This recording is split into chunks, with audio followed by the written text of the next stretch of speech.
ESL One Hamburg is brought to you in part by Intel, Mercedes-Benz, Vodafone, DHL, Mountain Dew Amp Game Fuel, Asus Republic of Gamers, Pay Safeguard, and Euronics.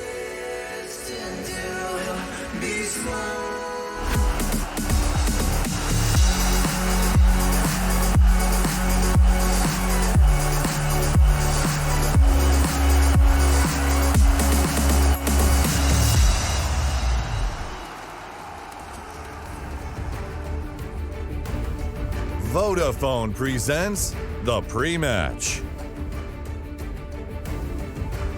Indeed. Welcome back to Germany for live coverage of ESL One Hamburg 2019, powered by Intel. We have completed our group stage. We're about to embark on the journey through the brackets of the upper and lower. And we start today with an upper bracket semi-final match. It's a slightly different one than we billed earlier, but yeah, not going to be disappointed because it's TNC versus Alliance going head-to-head in around about 15 minutes or so. So we'll preview that match, but we'll also talk a little higher level and talk about 2019 Dota, maybe look ahead to 2020. Alongside me, two men that have talked plenty about Dota, and I know they've got plenty in the tank left to talk about it as well. It's Nahaz and Purge alongside.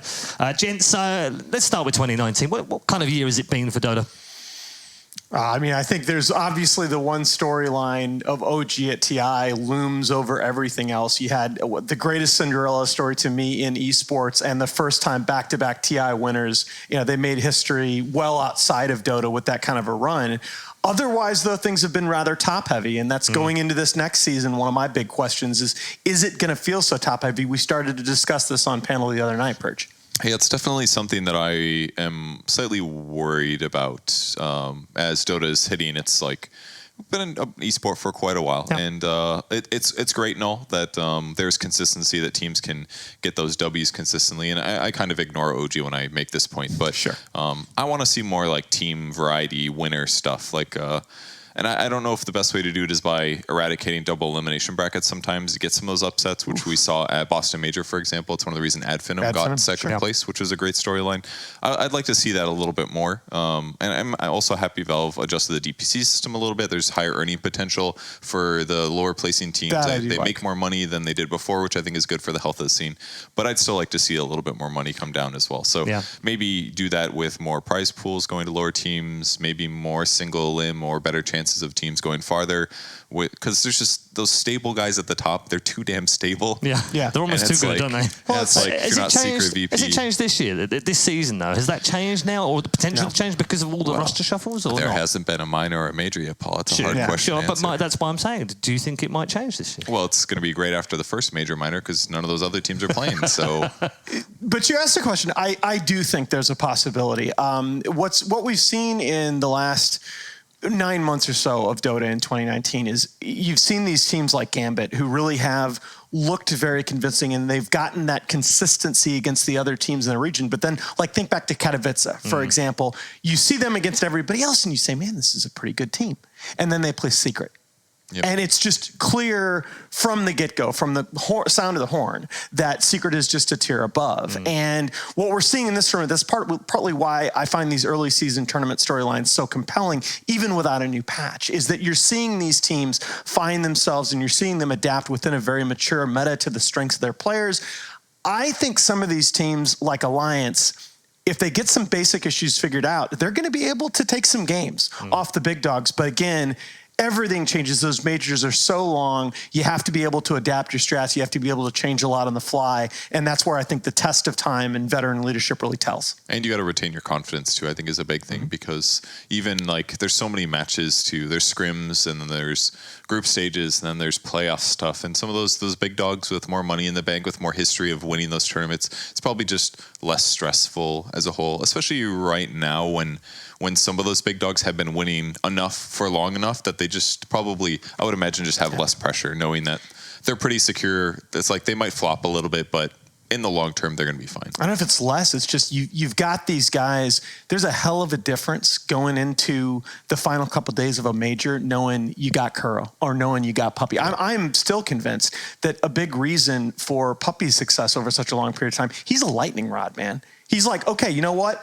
I'm gonna push some of these out there drafts. I'm gonna pick some of these non-meta heroes, and if we lose, it's on me. And his other 4 guys, they just get to play Dota and they get to get better at the game. And that's a big part of why I think he's been so successful over a long period of time developing younger players. Yeah, that makes sense. Do you think that applies to Liquid and OG in many respects as well, in terms of Seb in OG, particularly in No-Tail as well? They have 2 very experienced players, and Kuro in what was the old Liquid. I wouldn't define it the exact same way, but I definitely got OG vibes when you're explaining that point, just because it's basically letting your players play pubs is the easiest way to describe it. It's not necessarily doing wacky drafts, putting all the onus on the captain, say, oh, if they mess up, it's him. It's that you're also giving them comfortable heroes that they excel at in pubs to play in a pro game. Like they were playing Zeus mid, they were playing tons of Monkey King, picking tops in those weird heroes that aren't necessarily top tier, but he's super comfortable with, and it allows him to just get in his comfort zone, lower the stress level, and play their game while also having good teamwork and those other good things that help you win Dota games. So yeah, they're very similar points. 100%. I will give you one thing that Seb said to me, not this year, funnily enough, but last year. Sometimes you need to give your players permissions to make mistakes. Oh, absolutely. I mean, just to feel okay about it.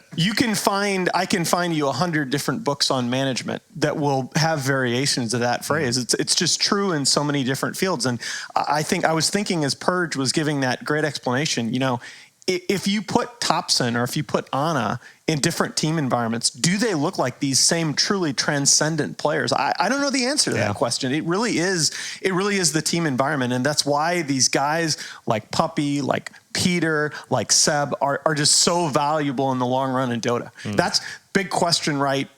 Something I think a lot of people aren't thinking about right now is where is this next generation of leadership going to come in Chinese Dota? Yeah. Because through a transition, ROTK and Jowett have moved on to coaches, but it's not quite the same. Yeah. When's those next ones coming through? What do you mean it's not the same though? Because I feel like. Well, ROTK is different, isn't he? Because he's dominating the team still. Yeah. He's the one sitting in the drafted chair. He's still drafting. He's got like I'm told he rules the team with an iron fist. He's like, no, you will not do this. My point is other Chinese teams can do that. The Chinese organizations are a lot more top-down controlling in that they have bigger prize. They have like more funding. They have more structure. They have team houses that the teams are in. What's to say that you can't just take some Chinese player that is maybe a little bit washed up, similar to how ROTK was at the time, not as much success, throw him into one of those team environments. And then you, again, are the oldest player on the team. You have more experience. Why can't they repeat that success? I would argue better than Western organizations, and because there isn't as much top-down control. I think that's I think that's an empirical question where I think we're going to see that very empirical question answered over the next 1 to 2 years in Pro Dota, because I don't necessarily see the next generation of great Chinese captains out there. And I think the question is going to be answered, how much can you replace the in-game captain, the truly transcendent in-game leader, with that organizational infrastructure and the great coaching? That's a very open question to me in Dota. They'll be good in drafts, but in-game, unsure. And that's the point I was going to make, actually, was that Blitz said earlier on, it's in the Heen case, right? He couldn't get in a game. At least now, actually, they've got a player who can do what Heen kind of did for them, but they've got a player in game in March that can do that for them now.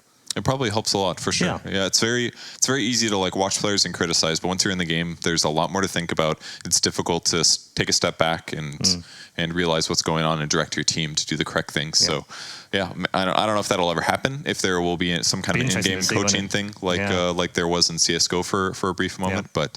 I'm intrigued by that. Someday. I agree. I think China is a fascinating region as it is. One more topic before we move on. We have to move on relatively quickly because we're going to get into the upper bracket semi-final in just a moment. So 30 seconds each on, is the DPC better because it stayed the same, or would you have liked to have seen changes? Why don't I go first before you yell? Okay. I think it's... You knew, didn't you? You knew that question was I've seen your statements before about it, and I know that he's not... he's slightly negative. I'm slightly negative. I do like that the prize distribution spread a little bit. I think the minor major system seems okay. I guess my major concern is still around money spreading down. I'm worried that Valve is doing we got to have the biggest esport tournament of the year because it's important, and they're hurting the scene in a huge way as a result, because those 12 to 17th, 18th place teams are not getting that much money, and the 19th to 30th teams are getting nothing if they don't qualify. So that's what I'm most concerned about right now, because it's going to add volatility to team roster swaps. That was more than 30, my bad. So I think I'm basically agreed with that. At the end of the day, it's a matter of extent. I'm really about two things. Okay, I think Dota needs to be less about 2 weeks of the year and more about the remaining 50. I think TI is amazing. I think we've all, like, TI has been defining for so many of us in terms of our experiences in Dota, but the other 50 weeks of the year, there's just not a lot there a lot of times. And I think that's a shame, because I think there are a lot of young people that are trying to make their livings in the other 50 weeks of the year on this game that deserve to be able to make a living, right? There's a lot of resources in this system. And what we're seeing right now is over 2/3 of the total prize money awarded during years awarded to TI, and 75% of that is pocketed by the top few teams. And I don't think that's the best resource distribution. I think that there should be a lot more people that are playing this game and analyzing this game and producing content for this game for a living that are confident in being able to pay their rent next month. Good stuff. Thank you very much, gents. We're going to move on, and we're going to get into our upper bracket semi-final. We're around about 5 minutes away from that. Two fascinating teams that are going into this one. They've played fantastically well already. We've waxed lyrical about how good TNC Predator have been, and we've also marvelled at some of the matches that Alliance have been involved in Group A. TNC, the winners of Group B, go head-to-head with Alliance from the runners-up spot in Group A. As we said, Bo3 Game and Gambit was the original game. However, that one, we'll see that inside the arena. Alliance versus TNC. Gents, this is, I think, of the two, I'm slightly happier to do this game out of the two. Do you know what I mean? Like, when you say, I think, no disrespect to Gambit, but I think Bo3 are probably strong enough to 2-0 that one if they want to. This one, I don't know which way this goes. Look, if you go by the results so far at this tournament, the level of play that these teams have showed, these are two of the top three teams, Bo3 being the other one. It's not particularly close in my assessment, although I still like my Dark Horse Beast Coast pick, but... Okay. Instead of your Dark Horse TNC pick, which you know what, you just, again, the next time I do that at an event, you fire me immediately. Reddit rejoices. We've recorded that. We've got that on video. Production have got that ready to play. That TNC has been amazingly strategically sound. Gabby has been special this tournament. That's one of the things that I was looking at TNC at the tail end of last year. Can Gabby get to that same level that Raven showed throughout his years at TNC? I don't know that he ever fully got there for me, but this tournament, he's sure looking like it. All right, well, we're going to get more from both of you in just a moment. March, the man in the middle of the chair, but it was Tim's that caught up with Sir Action Slacks earlier on and pre-match mode. Hey guys, I am here with Tim's for the pre-match interview for TNC. How you doing, boss? Doing good. All right, all right. Of course you're doing good. Upper bracket, best of three, the first best of three yet. Do you like best of threes instead of best of twos? I don't care, actually. It's fine. You don't care? Is that because you're so good that nothing phases you? It's just Dota, bro. Now, I talked to your opponents here before this match, and I asked them how confident they were that they could defeat you in 1 out of 10. They said 20. How do you feel about that? Okay. Maybe let's see in the match. Oh, damn. On a scale of 1 to 10, how confident are you guys that you're going to be pulling out ahead of Alliance? Maybe just 6. 6? The rest of the team is they seem to be laughing, sir. 6 is the best you got? That's almost a flip of the coin. Yep, we're just gonna play. No overconfident. Yep. All right. Humble, focused, and not overconfident. That's winner talk to me, Tims. Thank you very much. Get back to your chair and have a great series. Back to you guys. Thank you very much, Jake. Yes, Tim's there, who's in the top 3, or was in the top 3 yesterday for the Mercedes-Benz MVP. He's certainly had a great tournament so far. I'm sure it's going to continue. He's a stud. The guy is in the top 4 all-time average assists per game in pro play. You give him a hero with Earth in the name, and you watch him ruin the other team's game. It's very true, actually. I hadn't thought about it like that. He has been impressive, but his teammates around him have also been impressive. Everything that we've seen so far from them would suggest that they might just be the favourites now. Yeah, I think so. And I think that's why this matchup is so exciting, is because both teams have very similar characteristics. They're all like former best players on their previous teams with slight adjustments. So it's like there's that excitement of seeing the same thing that we saw before, but it's a little different. And now they have to play against each other, and we're going to see which one's truly the best. Yeah, it's a clash of styles too. Alliance's style here has been very good to watch as well. They've been very good, but again, the looming question remains. You know, Kyle suggested it on the panel the other night, and it's a storyline we've been pushing. You know, can Alliance win when Nico Baby is not their be-all, end-all GG win condition? You know, I think you saw the recipe earlier today. You attack Alliance's side lanes, and all of a sudden, they don't necessarily look like that same dominant team, and I think TNC are very well equipped to do that. Yeah, Alan, you picked up on earlier the fact that Limp and 33 could be the crutches that they need. Both of them are going to have to step up. Limp was actually with Sir Action Slacks a little earlier on in terms of the pre-match. So let's find out what he makes of the match ahead. Hey, thanks, guys. I am here with Limp from Team Alliance. You are in the upper bracket. Game 1. This is our first best of 3 against TNC. How you feeling going in, dog? Very confident. Very confident. What a strong boy. I believe that. You guys won that last tournament. You seem to have no problems at all in this group stage. Everybody is bowing down to you. But come on, if anyone's going to give you a challenge, it's TNC, right? I mean, we'll see. Hopefully. Oh, damn. This is the spiciest interview I've ever had. Sir, on a scale of 1 to 10, how much are you guys going to win this game? And no one will make fun of you if you lose. How much are we going to win this game? Yeah, 1 to 10. Like, are you going to destroy... 20? Damn. All right. This is fire. Okay. I'm just going to let you get into that game. I don't have any other questions. I can't pierce this, man. He's full confidence, boys. Back to you.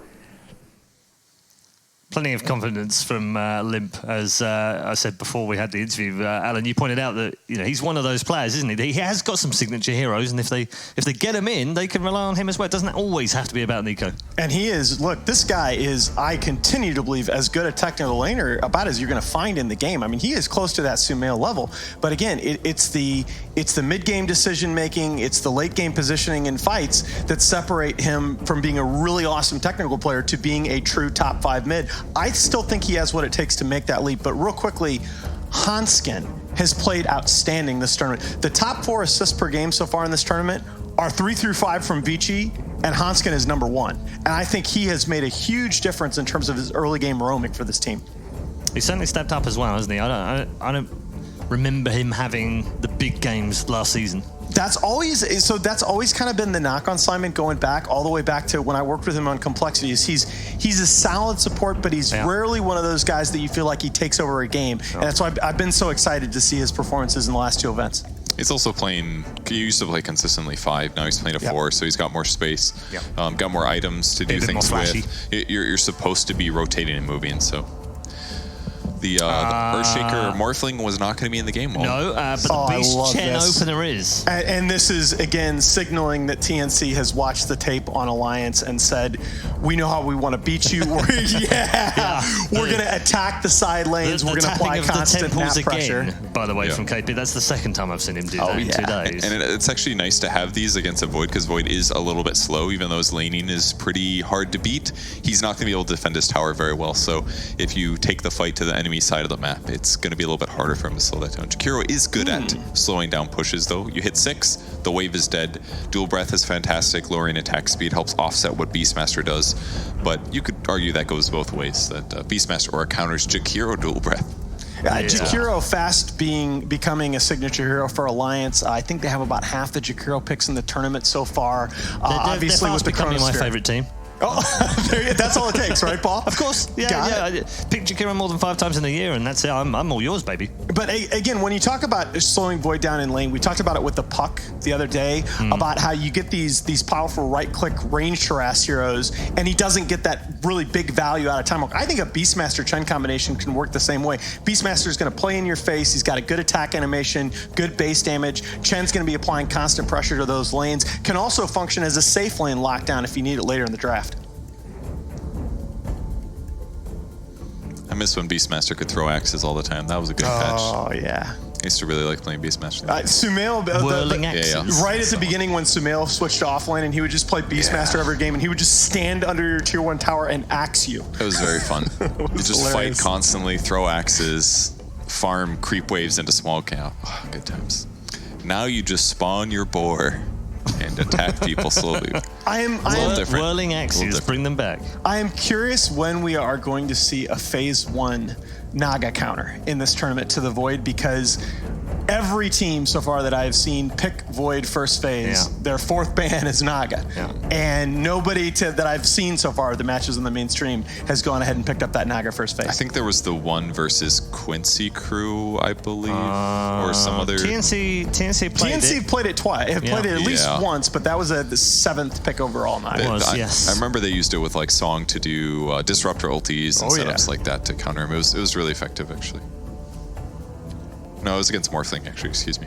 That's one. Oh yeah, that's really the game they beat the Morpher Shaker last night. Yeah, it was the Morph Shaker. That was reverse. We can beat with what we've just beaten you with game. Yeah, that was a really good showing for Naga. It was. Because initially I thought that was going to be a KP Naga, and it ended up being a Gabby. Yes. Yeah. Yes, a Gabby Safeline Naga. Yeah. It's definitely getting more uncommon for players to massively swap roles, and I honestly feel like it's only gonna be more consistent now with ranked roles, with role swaps, role selections. It's like lanes are static now. Like you play the role that you signed up for.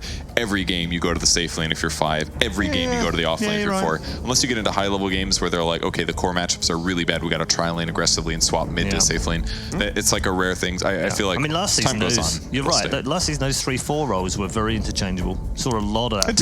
It depended a lot on the team. It does depend on who was in the team. And Zai, for a team like Secret comes to mind, right? Was often the case that they would do something like that, and Secret as well were one of the other teams that would swap it around. Now, I think the big circumstance under which you're going to continue, and you always will see lane swaps, is as you see 33's Legion Commander, which he had played 6 out of 8 games going into that last series, get banned out. Here's second phase. You're going to see the cheese picks, right? The Meepo mids, the Brood mid. When your offlaner happens to be your Meepo or Brood player, that's when you can see the lanes get shopped. This Night Stalker ban, by the way, Gabby has had 2 wins on Night Stalker, 27 kills and 1 death in those 2 games. The first one, 670 GPM, was the 6th highest ever out of over 3,000 pro games on the hero.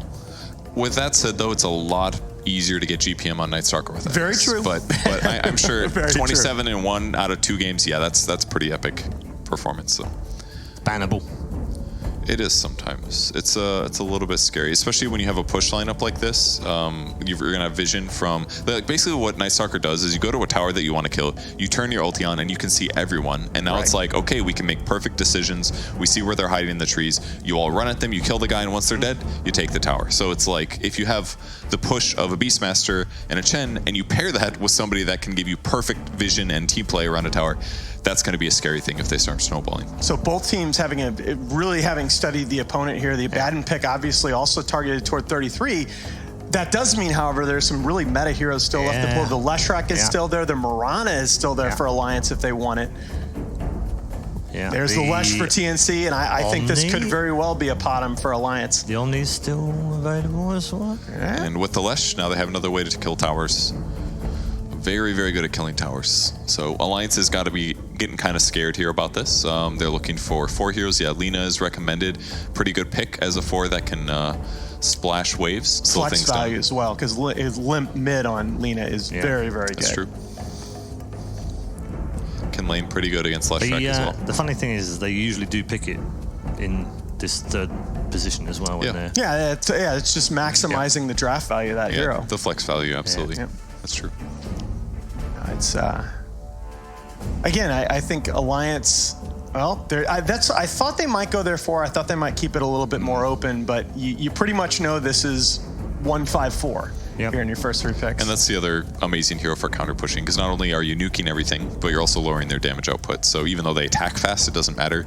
If you pair that with something like a Crimson Guard, the Fade Bolt that is, then the amount of damage you're taking is really low, even if they're attacking quickly. Also a decent deny pick. TNC still could have fit that into the lineup with their number 4 position, and you saw what difference Vampire was able to make against that Skitter Rubik in the last series. And it's super good against Jakiro too. It's the hero with the highest pub win rate against Jakiro.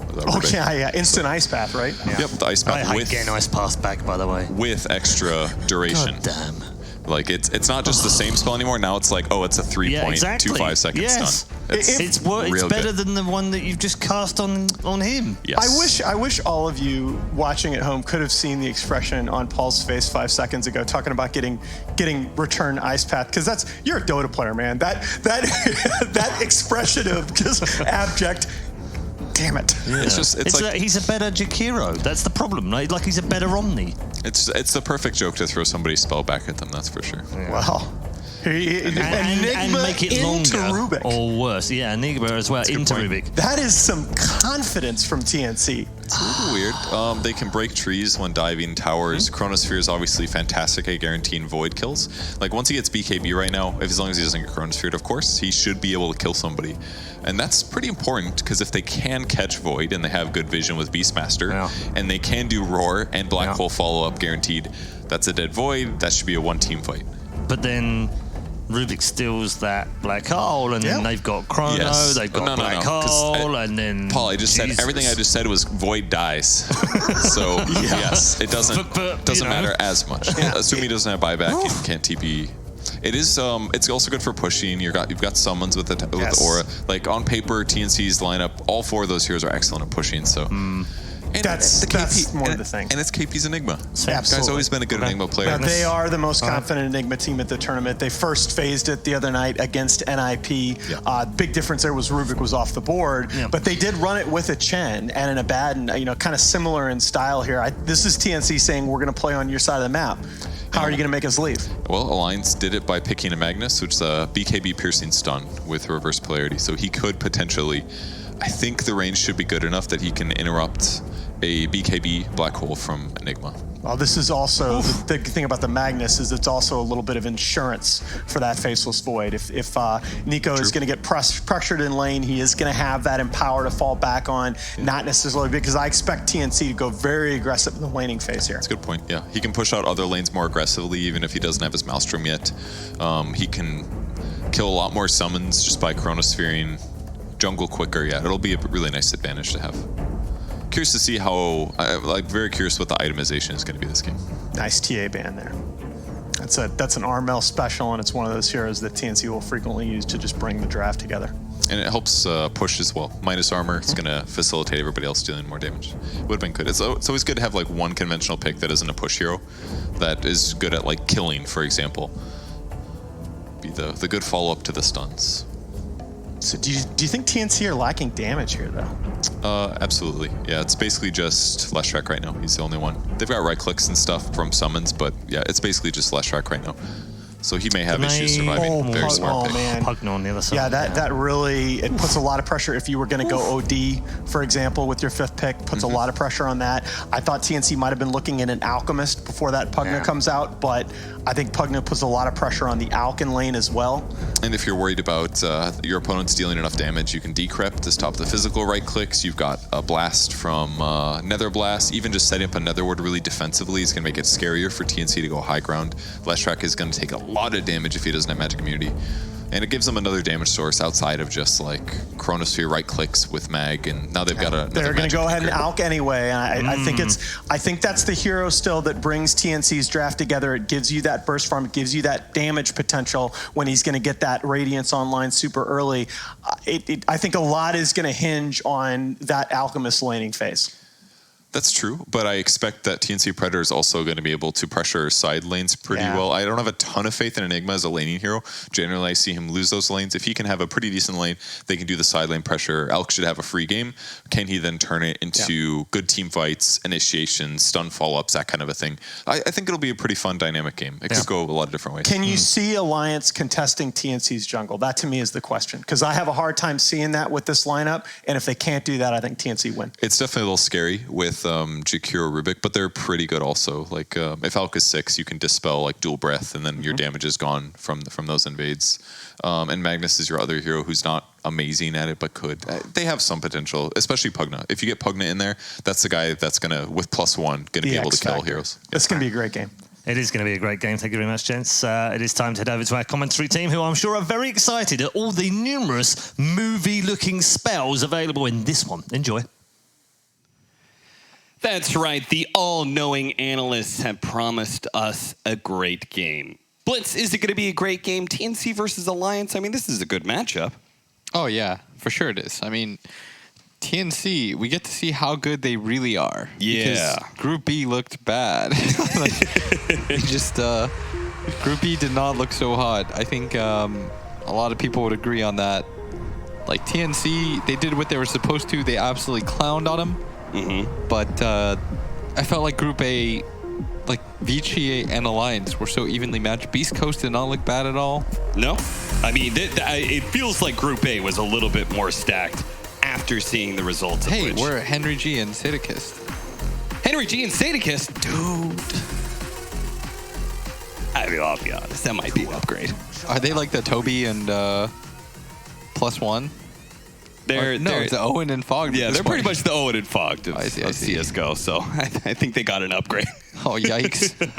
Hey, there we are. Capitalist and Blitz. Welcome, everybody, to TNC and Alliance. We saw the odds come up. This is definitely going to be an interesting match. Do you remember what I said when a good outgame is? When is it a good outgame? Do you recall what I said about yesterday? Yes. What did I say? Well, the viewers probably don't remember what you said, so you should probably say it again. You don't remember, do you? I literally said it at the beginning of the game. I remember asking you about it. Normally, I do remember these things, but... Okay, I said that it's really good when you get to play against these, like, mid-game pace heroes like... There it is. There's our odds coming up with TNC Predator. The heavy favorites. You were talking about the gap, right? The 15 to 20 minute, you can't pressure them. Yeah. So you were talking about Void, I believe. And Mag. And Mag. You were talking about Mag too. I was saying like Mag PA, Mag Jug lineups. Right. Because the problem with them is they want to farm. They want to chill and farm while this guy gets active on the map. Yeah. And by the time you come online, Alka's already hit his 3-4 item. Precisely. So that's where our panel was talking about, like, hey, you gotta get in there. You gotta get inside the jungle, and they were kind of theory crafting. Who can do that? Pugna seems to be the best person to try and contest Alchemist's jungle. They've got Rubik and Jakiro, which is just kind of okay. Pugna's pretty good, but everything you have to think about comes down to like what happens when he gets his BKB. Yeah. It's not even the Radiance that's the big thing. Because like he'll get the Radiance fast. It's how do you deal with this hero when he has BKB? They're hoping that their Void is able to do enough damage.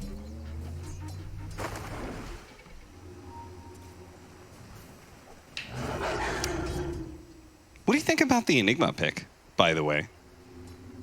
It's just what TNC runs a lot. Like when we did prep during Dream League or whatever, we were looking at their lineups and stuff like that and saw that they picked a lot of Night Stalker and what was the other hero? Enigma? I've been wanting to see that. I don't think they picked it so far this tournament, the Safe Lane Night Stalker. KP and Tim's both play it as well.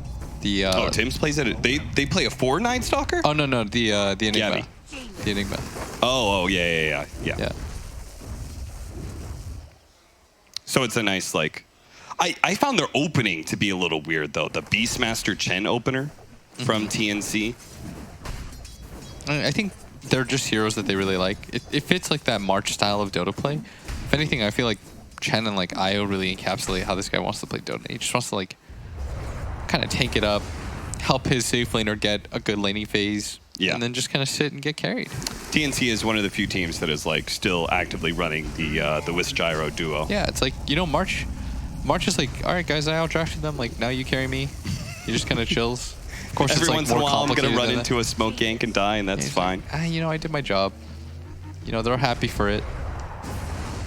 I mean, March is a really good 5 player, but he really, especially in this meta, embodies that, like, I'm going to sacrifice my own game to make everyone else's better. So it's like, how much impact do you expect to have him in game? So it's better to put him on these kinds of heroes and let Gabby and Armel shine. Yeah. Not everybody in the game can have that huge impact. Everybody gets a huge amount of farm. It just doesn't work like that. Like the greedier cores that you have and the greedier players that you have, it means you have to lean into the 5 position even more. Yeah. All the more important for you to be able to win your lanes, which is what, you know, at least the Chen pick is designed to be able to do. Yeah. I will say, by the way, we've talked about TNC ad nauseum, but I think, for example, like, I really like Alliance's new lineup. I feel like it just kind of makes sense to me. It feels like they have a lot more identity than they used to. Like, I used to think that Limp was that player that like could never really put it together, had all the intangibles, like on paper, good player, wins his lane, good teammate from all accounts, like really stable guy. I mean, we've met him through several lines, like he's really chill. Yeah, super nice, chill guy. Can shit talk in the interviews we saw in the pregame interviews with Slacks. Yeah, so it's like, what exactly is it that prevents him? And I think what he really needed was like, no offense to Kyle or anything, but maybe he needed the right kind of captain to enable him to sort of like build upon his strengths. And now that he has a lot of that confidence, this team, it feels like they've got like an identity. Because there are a lot of castaways on this lineup. You've got Hanskin, who a lot of people flamed, going into the season. They're just like, this guy? Like this guy's never shown us anything. Well, it's like, no, he's always been good. His brightest moment was when he first came into Dota 2. Yeah, exactly. And, like ever since, it's always been middling or poor results. Yeah, but this guy's always been good. He just... The coolest part, I think, about this lineup and what I appreciate is they all work together really well. Maybe, like, individually... If maybe it's like, oh, hold that thought, is KP likely going to die here? Work together to finish off KP for the first blood for Nico Baby. Yeah, Nico Baby probably like their huge star and all that, but when it comes to it, like a lot of these guys, their reputations have taken such a big hit, especially like Fada. Everyone was like, really Fada 5? But they just make each other better, and I think that's really cool to see. So you think this lineup is more than just a Nico Baby vehicle? Yeah, of course. Like, could you swap out Nico Baby for, let's say, Skeeter from Ninjas and Pajamas, and with this lineup still see, like, maybe not the same success, but, relatively close? I don't know about that. That's no flame to Skeeter, because I just think, like, they just work well for each other. I think this is a lineup that I hope gets to stay together just because I feel like they make each other better. Yeah. Which I think is a really cool thing to see in Dota. Yeah. It's definitely been a lot of talk about how Nico Baby is a game winner, but the rest of Alliance do set him up for they enable success. his playstyle for sure. Like they started this lane by tri-laning for him. They're going to make sure that he gets absolute free farm. They gave him the first blood. Really what it is a carry nowadays in the meta is like, if we secure your farm, just don't lose the game for us. Yeah. Like, you're going to do exactly as we expected. We're going to give you the freest lane. We're going to make sure this offlaner doesn't mess with you. Just, do your job. Meanwhile, Limp is able to focus on what he does best, which is winning 1v1 matchups. Oh, Limp is like the king of winning lanes. He actually, even when they were bad and stuff like that, that old squad that he was a part of, he always won lanes. That was never the problem with Limp. You're never like, man, Limp just lost his lane for the 15th time. It was like, Limp won his lane. Can he get something out of it? As most likely going to go down here, Armel.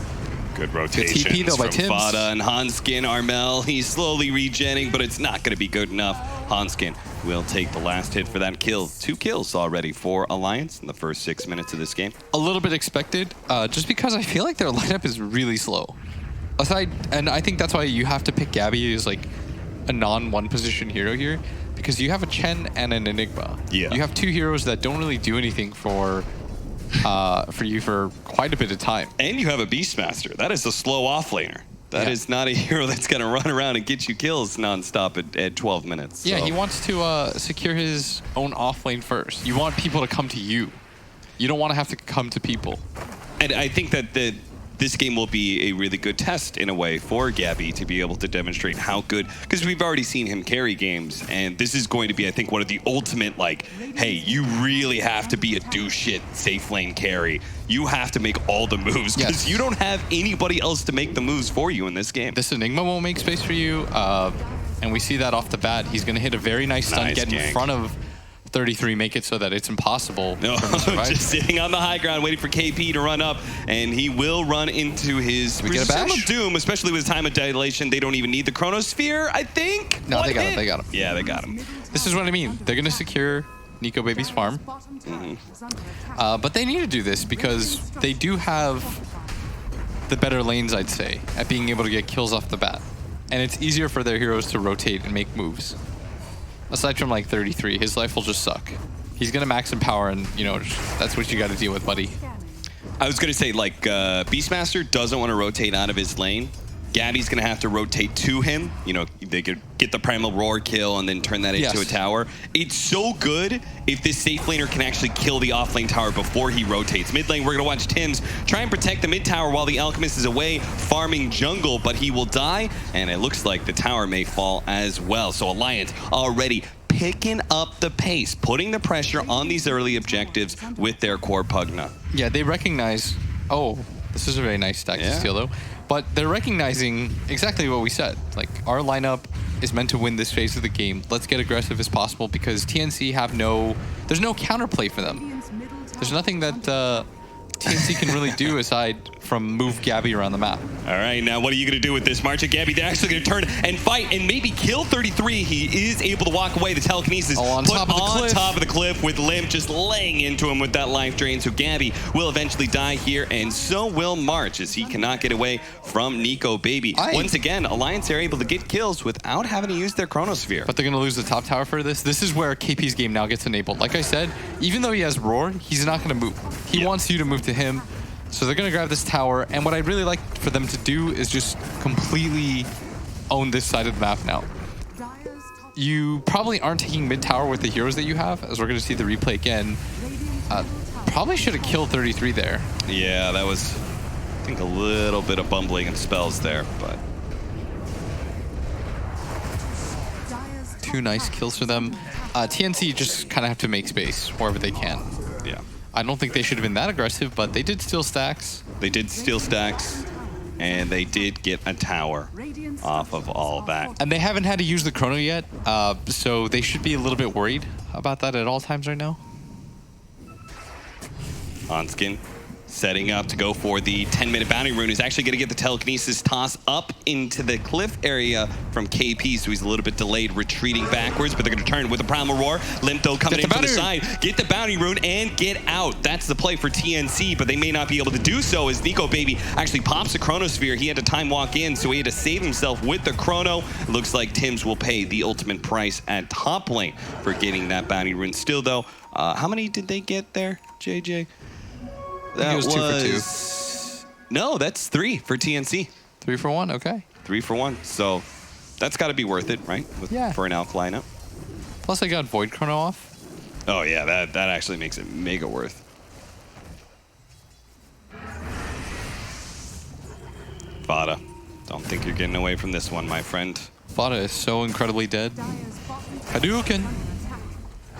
It is one of those nice 5s to be able to push out lanes and such, but he is going to be food for Beastmaster. Oh yeah, Beastmaster's just going to chase him in circles. It's hard to hit the ice path too. Hanskin going to get that freebie. Gabby's farm, of course they've got the boots of travel on him. TNC especially seem to like this build on all their cores. Yeah. Just added mobility. It's really nice when you have Beastmaster too because you can TP onto any of the animals. Mm-hmm. And the combined idea of having vision, right? Yes. Like they always have the sort of vision hero that makes your boots of travels more useful because you're able to abuse, you know, push in lanes where you know the enemy team is not, while still simultaneously being able to group up. I think Leshrac is just an insane space maker when put as this sort of like safe lane core where he's able to get his guaranteed farm because he literally just runs down lanes, he bursts down towers, and he bursts down, you know, lane creeps. He's able to farm neutrals really efficiently. It's so hard to keep this guy from farming. He's gonna get it stolen now though. So that's 4 points of Edict. Gotta be careful. They've got 4 points of Edict now and they've got a Pugna. Now be a little bit TNC, concerned. they, you know, we're talking about the danger of an Alk lineup. And to be honest, it's looking like TNC, they're just gonna hit their timings on the Alk anyway. But this is more of a mid-game window for TNC, right? Yeah. Like Alliance, they still have the better late game carry in Void, right? Trying to think. Yeah, I'd say so. With the mag and stuff. Yeah, he's got a lot of tools to help him out. They have a lot of damage that they can throw into the Chronosphere too, which is always what I look for in a Void lineup. Yeah. Sometimes I felt like some of the, what is it, the Fighting Pandas or whatever, they just pick this Void and be like, well, it's fine. We got Void back. Without really thinking about any of the other conditions that enable the hero. Yeah. And some of those conditions are having damage you can lay into the Chronosphere, and Alliance has that in spades for sure. Oh, look at this. They are going to bring Gabby in. This is what we expected. For TNC, they just want to kill whatever hero they can. Yeah. If that makes sense. You're less concerned about getting core kills and more about slowing down the timing of Alliance. Because nobody, I think Alliance especially is one of the more prolific 5-man lineups. Like, they really like to 5-man around the map. Yeah. So don't give them that opportunity to get these pickoffs. Don't let them just like group up for free. Otherwise, they feel real good about themselves. Do you think that's why they went for this like last pick Alchemist and the Celesтрike pick? Those are heroes that definitely abuse the fact that you want a 5-man. Yes. And if you 5-man, you can't be all over the map and you can't stop Leshrac and Alk farming. But eventually you will have to take team fights, which is where I think Alliance feel very comfortable. Yeah. Like their team fighting has been unreal throughout the season so far. 2,000 net worth lead for TNC. So pretty much means the game's about even, seeing as they have an Alk lineup.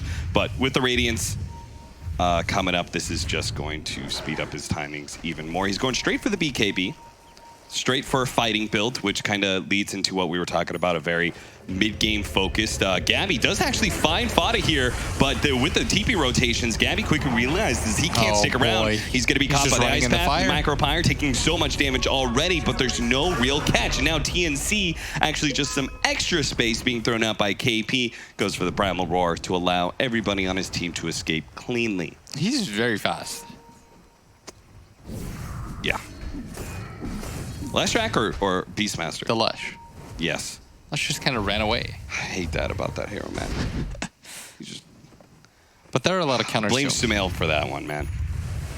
Ever since he came up with the movement speed Leshrac build, that has been abused one way or another, different builds over time. The hottest thing being going Boots of Travel first. 15-minute bounty runes. Looks like TNC have secured 3 Alliance. They are giving up so much ground, and now they're going to give away hero kills as well. Gabby, though, may be in trouble. Look at Fada. He's trying to sacrifice his body to make sure Gabby doesn't get too far away, but do they have any lockdown? They're going to have to use the Chronosphere to make sure that Gabby does die here. The Chen heal going off is not going to make a difference. Not for Gabby and not for his neutral creeps, it seems. Now we're at a 5k lead.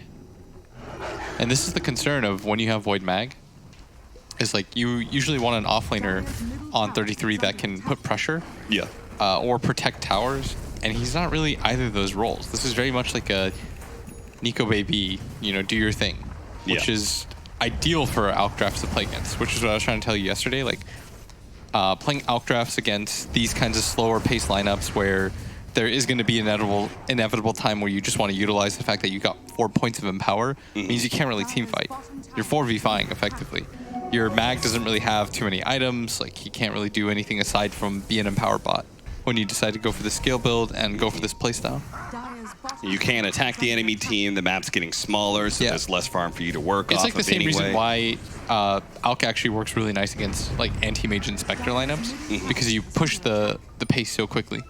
Hanskin, with a haste rune that he found, will try and get the kill onto Gabby. Thanks to the splitter steal, he will be able to land the Ice Path follow-up, and Gabby's still not dead. Now the Primal Roar coming in from the side. KP, he actually wants to fight this one. That's because Armel is coming in. Unstable Concoction, nailing the Pugna. Got the Decrepify off. That's going to be able to buy Limp sometime, but Fada's already dead on the side, and Limp is eventually going to die to the chase down. That is a kill streak being given to Armel as well. I like what Hanskin's doing here. He's trying to split things up, but he might actually just get caught anyways. The Eidolon's trying to find him right now. If he pops the Pulse Nova, he'll know for sure, but gets the Yules off. And that'll be just an easy chain stun combo. They might even decide to go high ground here. Oh, yeah. No, they're going to back up and reset. This is not really the Alliance like bread and butter though, that I'm used to seeing anyways. I'm used to seeing like 33 play those like I press W, buff you up, but I can also sit in front of towers and defend. Mag, of course, has empower, but it's different than like a save in that regard. And TNC throughout this tournament has been pretty good at getting map control, to say the least. Maybe this just isn't the kind of draft that can punish TNC. Definitely seems like the kind of lineup where they said, we're going to let TNC crash into us and we're going to beat them in team fights when it really counts. So far, that hasn't happened. With a 9,000 net worth lead on TNC, it's tough to see how Alliance will be able to kill more than just one core in a team fight, but we'll have to see. Especially with the BKB. Armel is now going to go for a heart after the BKB blink that he's picked up. And possibly a pipe for the Beastmaster, and that would just make Armel unstoppable, I think. Yeah. For Alliance, you have to take a fight. Like, that sounds silly to say, like, obviously they need to, but the problem with Void as a hero against Alk is that Chrono has such a long cooldown, but Alk can always fight. So it doesn't even matter if you win one fight. You've got to, like, stomp that fight. Yeah. Otherwise, the Alk is just going to do the same thing, go down lanes. This time you don't have Chronosphere. Like, you've got to make your stand at some point soon. Otherwise, you'll lose way too much map control. They'll get Roche. Aegis is the counter to Chronosphere. It did kind of seem like, they were trying to use Nico Baby early, to run around that time where they were getting kills, but he didn't have to use Chronosphere. Yeah. And then they just kind of stopped. It felt like they stopped putting in that pressure, of like trying to use this Chronosphere every single time it's off cooldown to get some sort of kill. To at least slow down the TNC flood that is about to happen. Stun's being charged up right now. They're trying to see if they can get any stragglers here. The instant jump in on a limp. The Hawk manages to find the Pugna leading into the Primal Roar just to make sure that the mid-core of Alliance does die, and the tier 2 is now theirs. They can just go Roche now too, TNC. Oh, yeah. There's got to be a moment, though, where Alliance have to look at this game and just feel like, we're losing everything right now.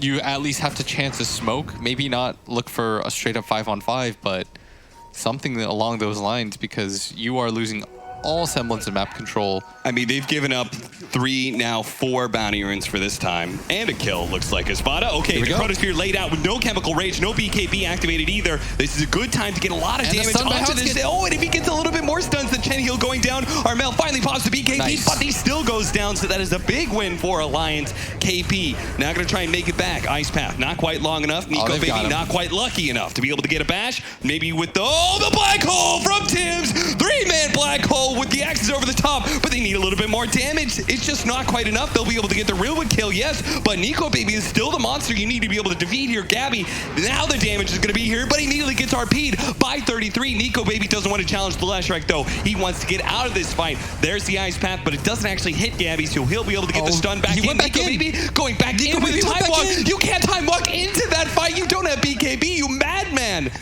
He's going to try and get back with a second time walk. KP almost catching up to him, but no, not just enough vision or distance to be able to get that Primal Roar up. Wow, Tim's completely salvaging this fight. Looked like KP was going to go down for sure. They were all stacked up in the perfect position. Fada just barely didn't have the Ice Path. That was enough to do it. They get the kill one after another. Their Beastmaster's strong enough, and look at the Leshrac coming after pressuring that top lane. 33. This is not the kind of role that we like seeing him on. His RP doesn't really put out damage. His team wasn't willing to fight around it either. You never like those like full retreat RPs. And now that Chronosphere is down, TNC is going to abuse the fact that their Alk is fight ready at all times. Yep. There was a pretty big error that he made too. His Reaver was inside his stash. Or he actually most likely lives there. Yeah, I think so. They had just like barely had enough damage. They would have run out of damage. He would have regened up, and well, I think there was a lot of reasons that Alliance was lucky. Yeah, I think TNC, they were lucky Gabby didn't have Boots of Travel sooner for the Black Hole play. I think TNC were just a little bit, they were cocky. But Alliance have to take fights, and they saw that Gabby wasn't there. Yeah. Probably thought this is our opportunity. You have to use, you can't not use Chrono for 20 minutes against an Alk lineup and expect to win. Yeah. And Hanskin's gonna get caught up again. Poor Hanskin. He's sitting there in the trees, but it was directly in sight of that ward that was laid out. Nico Baby does have the Chronosphere. With just the time dilation, he's really hoping he can get the kill without having to use his ultimate and be abused. He will be able to get that Aegis away. Oh, but top, though. He has to TP back to the top lane to be able to protect his tier 3. Well, that's going to fall. Maybe protect the barracks. They don't have Gabby here. Nico Baby has arrived, but he wants a better Chronosphere than just locking down this Alchemist who sits on the front line. They're slowing down. Now they're going to go for it, and it is just going to be this Alchemist. He does and they not don't deal really enough have damage. a ton of damage to lay into him, but the Chemical Rage has worn out. Chen Heal going down, but Gabby and the rest of TNC is now here with the BKB activated by Armel. Nico Baby just does not do enough damage, and TNC are just going to calmly walk out of this fight, and they can take Shrines at their leisure now. They should reset, get some mana, take the Shrines, and they can go for it again. As we see, Nico Baby comes in, leaps in pretty confidently, but the Alk still had the remnants of his ulti for the first 2 seconds there, and by the time it ended, with the Chen heal, not even close. I mean, there was also no Jakiro to lay damage into it. There was no like Ice Path to Chain Stun even. Yeah. There was no Life Drain. That was on cooldown. They're just going to go for it again, and TNC rightfully should. If you thought the fight was easy before, now there's no Chronosphere. While the assault begins, and Alliance may just have to concede this lane of barracks unless Hanskin can get something really good here. Unstable Concoction leading off, follow up Ice Path. Just chain stunning him, but no real damage. He's in the back, but he needs to get the Rubik or wait for the Rubik to steal his spell first. I don't even think it's very necessary for him to have to lead in with a black hole. This is their fourth layer of in case we mess up. And that's the crazy part about their lineup. It looks so scary. The final trump card in the deck is not needed. They walk away with a lane of barracks and a 20,000 net worth lead now on TNC. And a fresh round of items, BKB for Gabby. The medallion now for the Beastmaster, which eventually he will turn into the Solar Crest to amp up Armel even more. Part of the problem, I think, with like when you have Void plus Mag is what Void really needs more than like that damage is that attack speed. Everything that he gets item-wise and his skill set lends to attack speed, whereas like Empower doesn't really do that for you. It pays off because you start to farm a little bit faster, but you need time. Like you need to buy more time for your Void so that he can get like 4 items, and then he's a beast with this Empower.